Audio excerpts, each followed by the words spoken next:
messieurs, c'est avec beaucoup de plaisir que le conseil municipal, la municipalité et moi-même vous accueillons ce soir pour cette traditionnelle cérémonie des vœux. C'est toujours une grande joie de vous recevoir si nombreux pour célébrer la nouvelle année. Un moment de partage, de rassemblement, où l'on se tourne vers l'avenir avec espoir et détermination. Ce soir, nous accueillons également les nouveaux habitants et habitantes de Trouzenhain installés en 2022. Permettez-moi de saluer avec nous les personnalités présentes, très nombreuses. Merci d'être venus.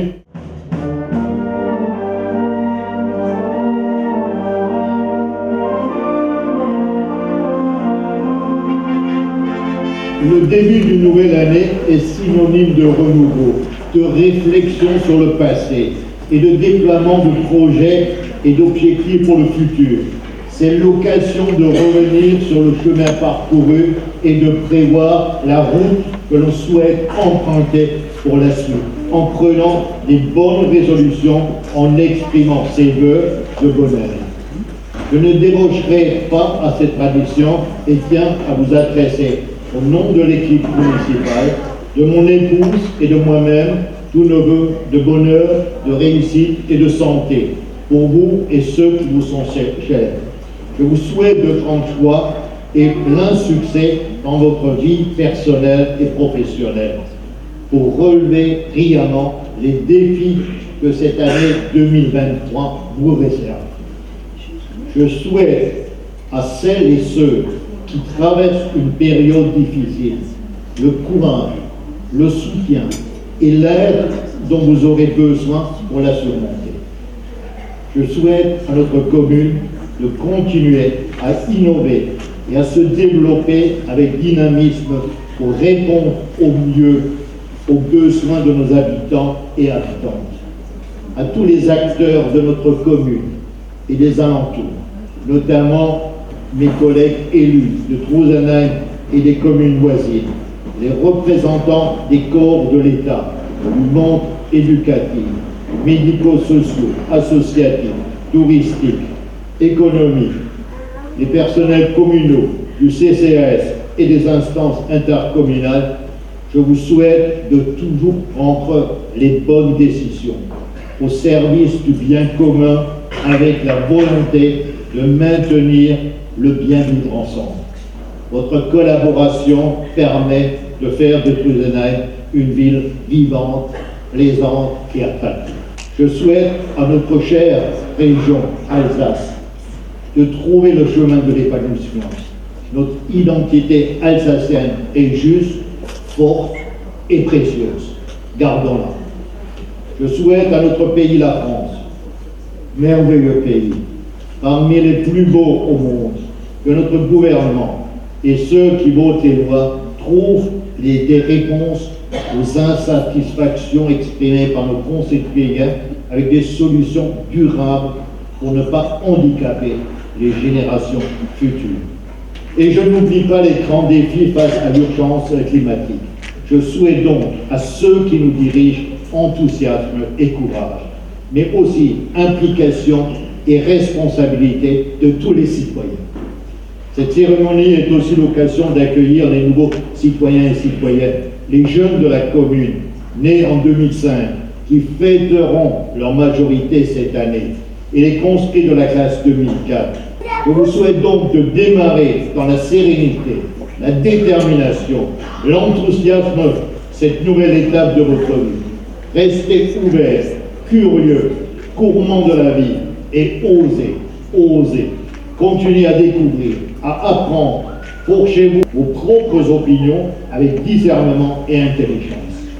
Enfin, cette soirée est l'opportunité d'accueillir officiellement les nouveaux habitants et habitantes qui sont venus s'installer à Trouzenhain en 2022.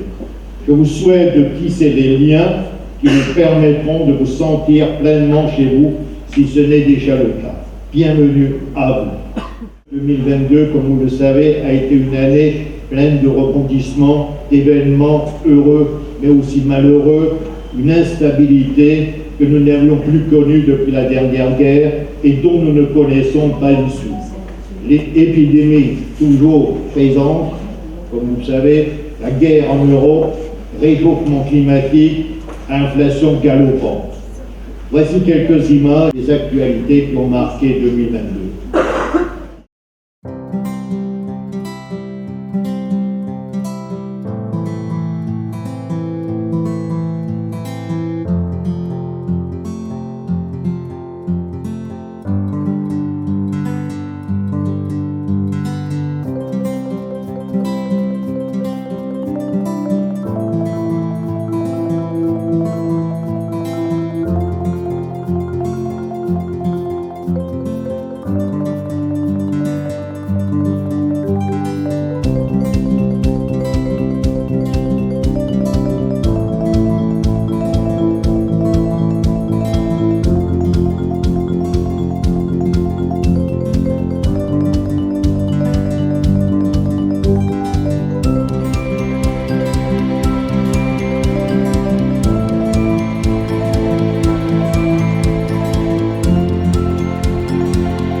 « 2022 a été une année faste. D'abord au niveau de la communauté de communes, la mise en place d'un schéma itinéraire cyclable avec l'ouverture de la route BNF le long du Rhin sur plus de 22 km, passant par Truzenheim, vous aurez pratiquement au centre. Cette liaison constitue la première étape du plan ambitieux fixé par les élus du pays rhénan en faveur du développement de la pratique cycliste. Le chantier de la zone d'activité d'Axopark avance activement. La Comcom travaille en partenariat avec l'aménageur Axopark, groupement Telos Next City. D'ailleurs, il y a des représentants qui sont là ce soir. 4 entreprises ont déjà obtenu leur permis de construire, d'autres vont bientôt les rejoindre. Ce site de plus d'une centaine d'hectares accueillera de grandes entreprises, mais aussi des PME, des artisans, des commerces, des activités de recherche et des services. Nous sommes en contact avec beaucoup d'autres entreprises. Il y a beaucoup de réserves également. Il y a à peu près 60% des terrains qui sont réservés. À terme, ce sont près de 1500 emplois. Et l'investissement de ces 4 entreprises qui ont reçu les permis, qui ont signé, qui ont acheté les terrains, est quand même un investissement de 250 millions d'euros. Dans le cadre de son plan climat, la communauté de communes a lancé un dispositif d'aide à l'acquisition de vélos à assistance électrique pour favoriser et développer la pratique du vélo sur son territoire. 200 habitants du territoire ont pu bénéficier de cette aide financière. Alors, voiture électrique, l'essor de la voiture électrique nécessite une alimentation électrique. Ainsi, la Comcom a décidé l'installation d'une trentaine de bornes de rechange électrique, dont 9 à terme à Truzenheim. L'aire de grand passage, pour les gens du voyage, pourra accueillir jusqu'à une centaine de caravanes et prend service depuis le mois de juillet. Cette aire devra empêcher le stationnement sauvage à l'intérieur des agglomérations des communes de la communauté de communes.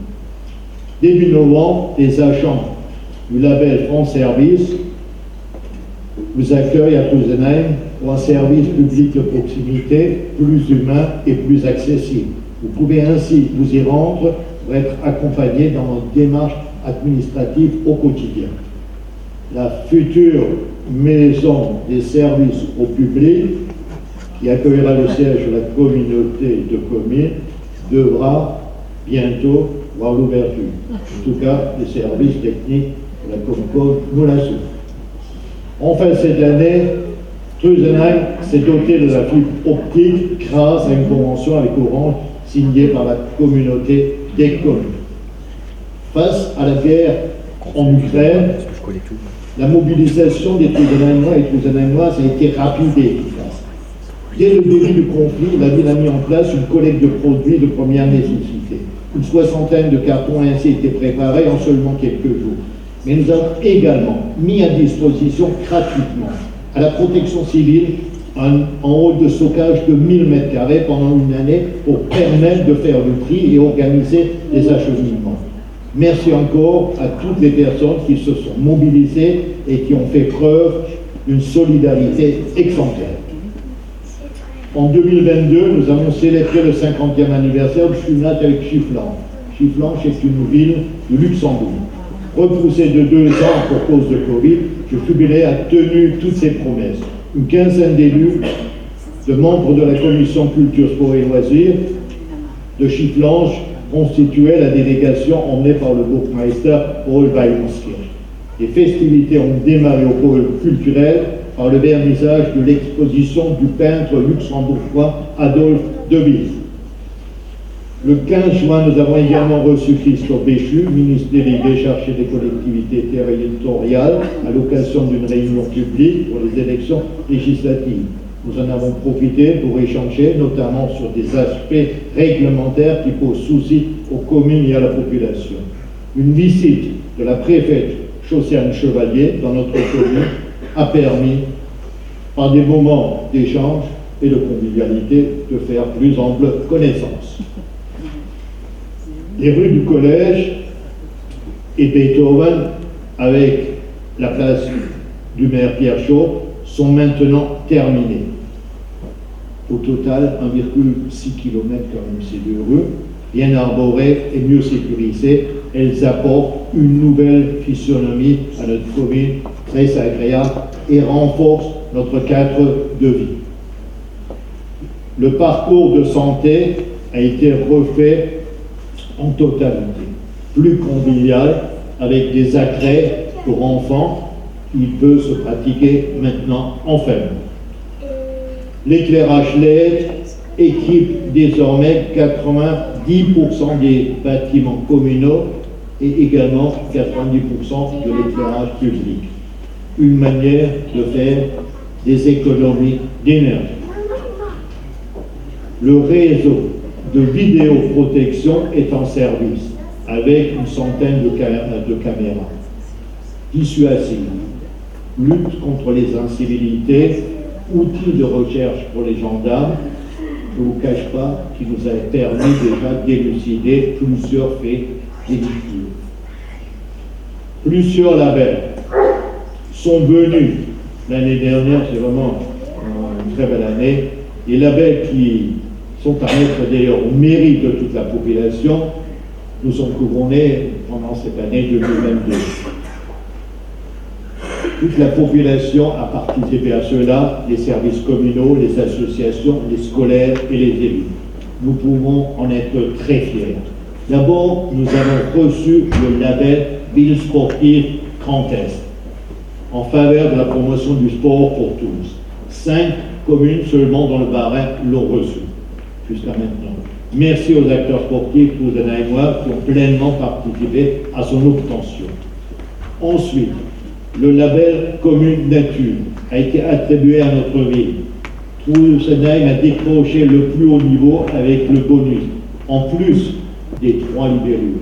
Le maximum, c'est 3 libellules, mais pour des communes qui font d'une manière exceptionnelle la protection de la nature, une 4e, un bonus a été attribué. Donc seulement 4 communes dans le Bas-Rhin sont à ce niveau.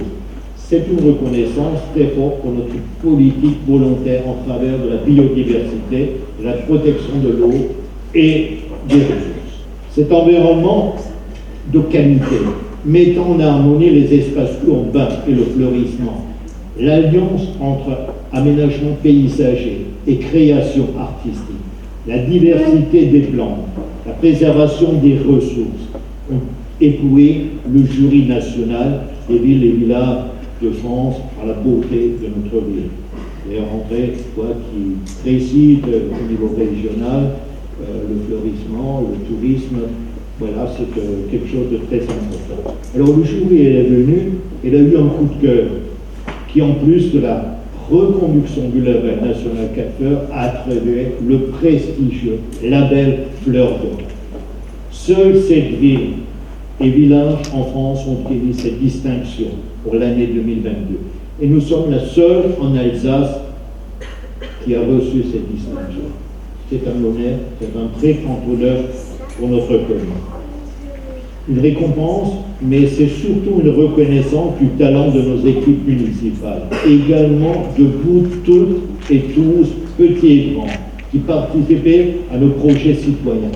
L'animation générée par nos associations et votre attention pour la propreté des rues contribuent à ce résultat, de même que vos maisons joliment fleuries. Je remercie d'ailleurs les personnes ayant participé au concours communal des maisons fleuries. Pour moi, j'étais très fier. Il y a 15 jours, nous étions à Paris pour recevoir ce prix-là. Et nous étions vraiment, c'était 400 personnes dans l'Assemblée. Il y avait plusieurs prix, mais les plus gros prix, c'était la fleur d'or. Et sur les 7 communes, à côté de nous, il y avait Versailles, il y avait Chartres, il y avait Montigny, il y avait deux autres communes. Mais j'étais très fier et probablement le jury était toujours bien accueilli chez nous. Et je pense, les gens qui m'ont appelé peuvent le dire, probablement Trouzenheim a été le plus mis en valeur et le plus applaudi à Paris. Voilà, il y avait beaucoup de personnalités qui étaient là. Nous en sommes fiers. Autre avancée, le numérique. Cette année, le site internet de la ville et du pôle culturel se sont refait une beauté. Au-delà du changement esthétique, il a surtout été repensé pour être plus simple d'utilisation et accessible à tous. À ceci s'ajoute une application mobile. Alors, écoutez bien, elle est lancée le mois dernier. Elle vous permet de recevoir des informations plus directement et d'alerter les services municipaux si vous constatez un problème dans la ville ou si vous souhaitez partager une annonce. Vous pouvez la chercher, si ce n'est fait. Je vous invite donc à ces téléchargements en recherchant Trouzenheim application sur la plateforme et vous la téléchargez sur votre appareil. On a été beaucoup félicité là-dessus et les gens l'utilisent pas mal. On en est très contents. 2022 a été riche en moments marquants dans notre commune et a mêlé, comme souvent, des difficultés, mais heureusement, nous avons eu de belles occasions pour nous réjouir et nous divertir avec les nombreuses animations et événements qui ont eu lieu. Alors, je vais vous montrer quelques images. Il y a des images là, qui sont plus communicantes que moi-même et qui vont rappeler ces événements qu'on a eus en rétrospective sur l'année 2022 à Trouzenheim.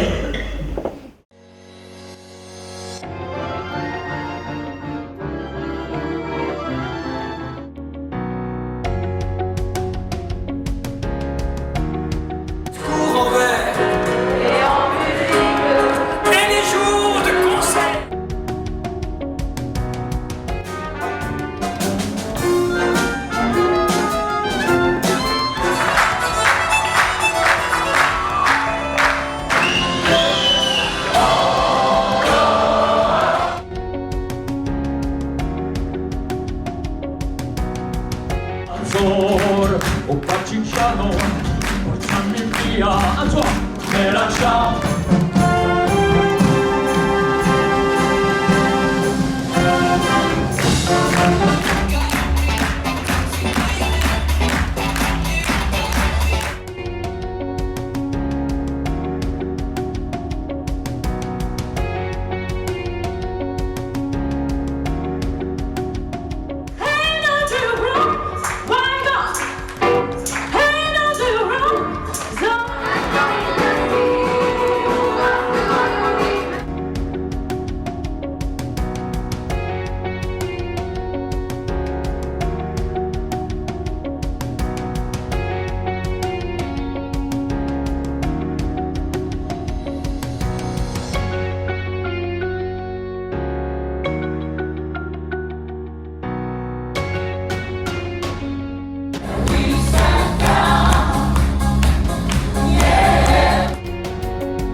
ไม่สู้จะได้มาหมดไป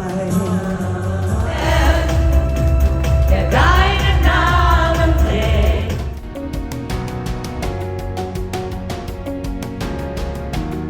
Le vent, vive le vent, vive le vent d'hiver.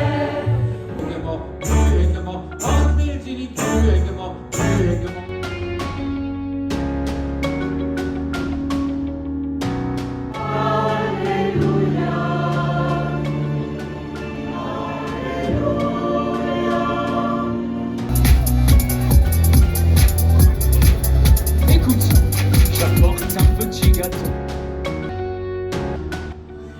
Étranger et en instant.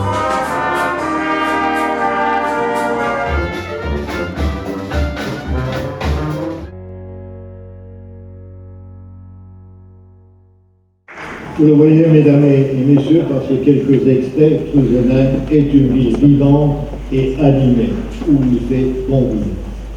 Projetons-nous maintenant sur 2023.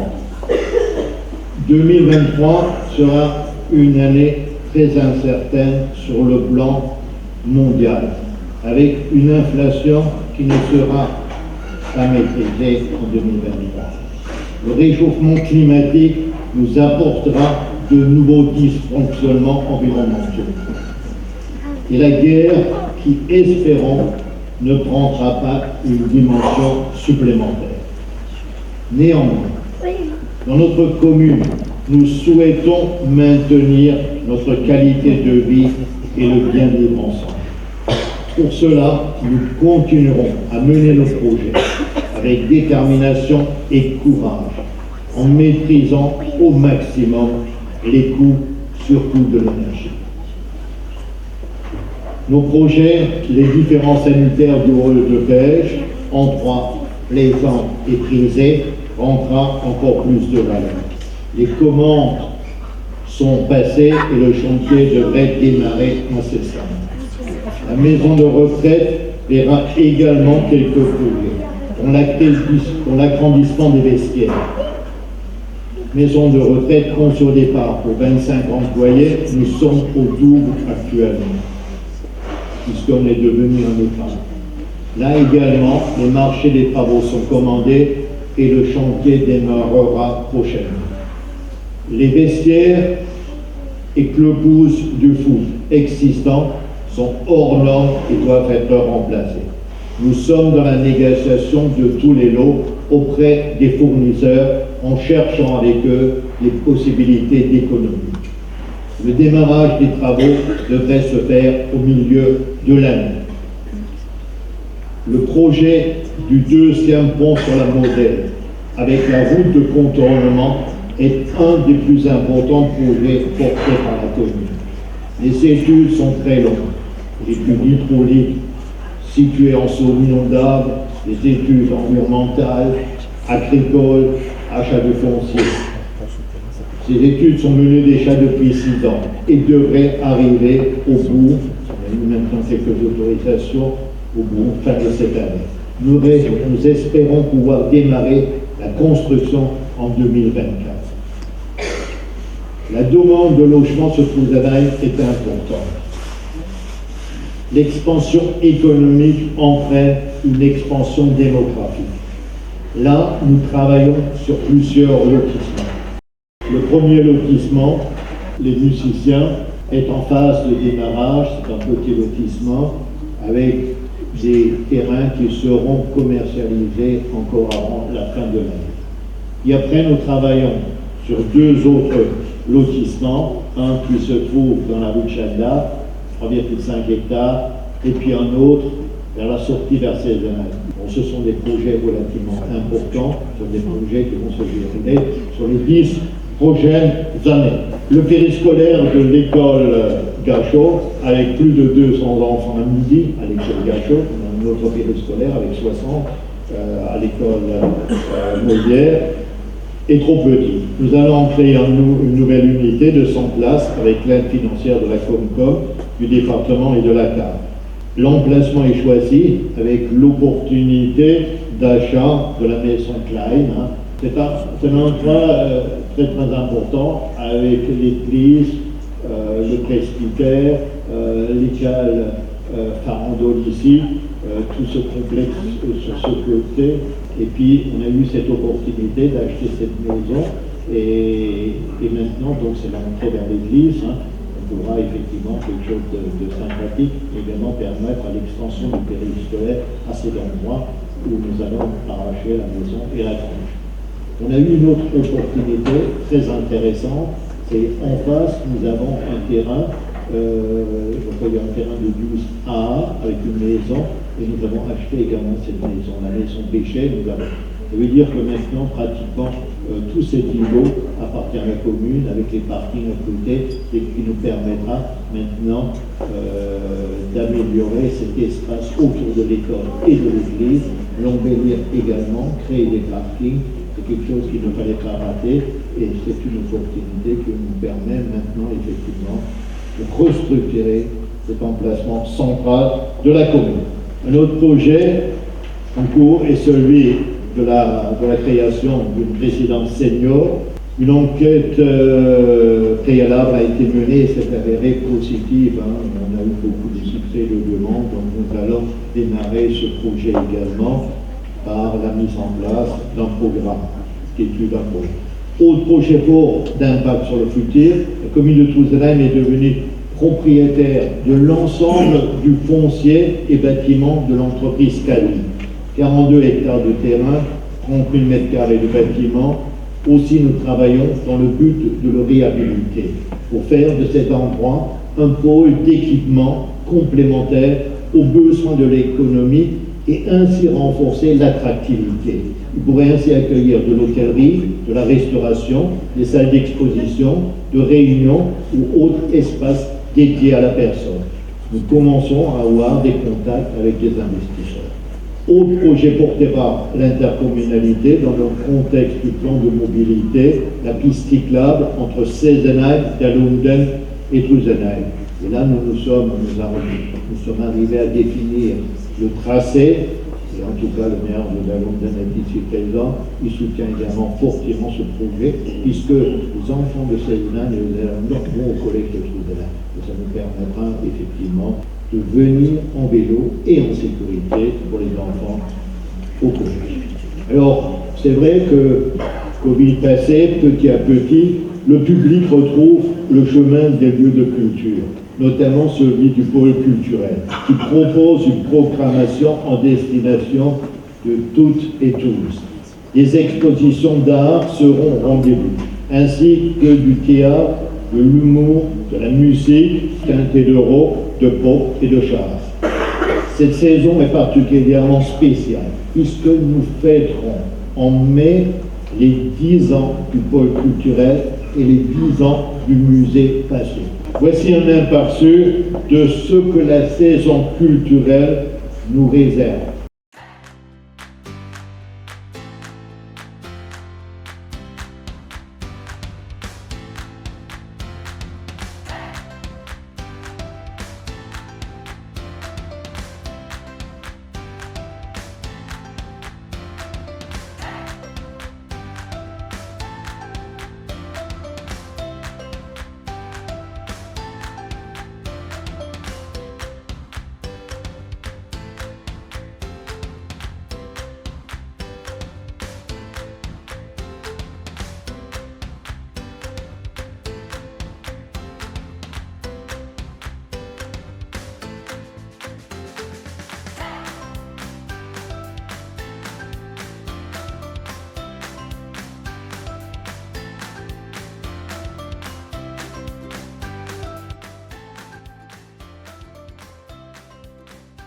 En matière de bien vivre ensemble, la culture est un élément essentiel. Je tiens alors à remercier toute l'équipe du pôle culturel, la directrice Anne-Franck Poisselin, pour l'organisation de tous ces événements qui permettent de se libérer du quotidien, d'oublier ses tracas et de se retrouver dans un environnement accueillant tout en amenant des réflexions et d'intenses émotions. Vous voyez l'équipe ici. Merci également à l'équipe de la médiathèque et ses bénévoles, dirigés par Céline Paris, qui fonctionnent à merveille avec plus de 1000 abonnés. Un grand merci au conseil d'administration de la CAL et aux bénévoles pour leur engagement, pour leur travail et pour leur soutien nécessaire pour faire vivre le pôle culturel. Je remercie tous ceux qui animent notre ville et participent au bien vivre ensemble. Certains sont dans la lumière, d'autres travaillent dans l'ombre, mais tous jouent un rôle important dans les succès et les accomplissements de notre ville. Je tiens notamment à saluer le travail des acteurs économiques de Trouzenheim. Notre ville est fière d'accueillir des entreprises, des artisans, des services et des industries aussi dynamiques qui contribuent pleinement au développement de la commune. Je remercie chaleureusement les associations qui participent si fortement à l'animation de la commune et à la création du lien social à travers divers événements, mais également à travers leur travail quotidien, notamment auprès des jeunes. Et ça, je les remercie 100 fois. Ils font un travail merveilleux, et vous le savez, nos associations pour les jeunes. Les jeunes, eux aussi, s'engagent, et notamment le conseil municipal des enfants, qui mène des projets liés à l'environnement. Je remercie les ATSEM et les enseignants, qui font un travail remarquable auprès de nos enfants. L'équipe d'animateurs et animatrices du service périscolaire, vous voyez, ils sont nombreux, dirigés par Gaëtan Petitin, encadrés près de 300 enfants à midi sur les 2 sites, et une centaine le soir. C'est un travail épatant que je tiens à saluer. Merci aussi aux pompiers, à la gendarmerie, au personnel médical et aux services sociaux qui interviennent dans l'urgence et qui sont présents auprès des personnes en difficulté. Le personnel et les bénévoles de l'EHPAD Belle-Automne, sous la direction de Clarisse Rehman et Belinda Paul, directrice adjointe, elles s'occupent avec dévouement des 80 résidents pour favoriser leur bien-être à travers de multiples activités. Un grand merci pour leur travail exigeant et parfois difficile, mais indispensable. N'oublions pas non plus nos services administratifs et l'accueil, qui est en première ligne pour répondre à nos demandes et besoins, la communication, la comptabilité, les ressources humaines, ainsi que la directrice générale des services, Stéphanie Kaufmann, qui a pris ses repères, toute nouvelle à Trouzenheim depuis quelques mois, qui gère de façon admirable nos services municipaux. Je remercie également l'équipe des services techniques, sous la direction de Robert Primolet, qui manage les nouveaux projets, s'occupe de la maintenance, la propreté et des espaces verts, pour que notre ville reste agréable à vivre, et ce, tout au long de l'année. Un investissement et un engagement également récompensés, et vous l'avez vu par ces labels qu'on a reçus, et notamment mis à l'honneur par le label Fleur Bleue. Merci au personnel d'entretien et à notre concierge de Verbion qui œuvre dans l'ombre et qui font un travail indispensable pour vous accueillir dans de bonnes conditions dans les différents bâtiments de la ville. Merci à l'orchestre d'harmonie pour la fin et son directeur Jean-Claude Stoeffler, sous la présidence de Gilles Berlise, qui font vivre la musique à Trouzenheim ce soir, mais également tout au long de l'année. Enfin, je remercie les personnes qui ont contribué à la préparation de cette soirée, Yolande Paul pour la coordination générale, Julie et Céline, que nous voyons ici, de la communication, assistés des adjoints Denise et Marianne, et puis je remercie également le service technique et régisseurs qui ont mis en place toute cette salle ce soir. Pour conclure, je tiens à vous adresser une nouvelle fois mes meilleurs vœux pour 2023. Que cette nouvelle année soit pétillante de joie et de possibilités, et qu'elle vous apporte du succès dans tous vos projets. Merci de m'avoir écouté.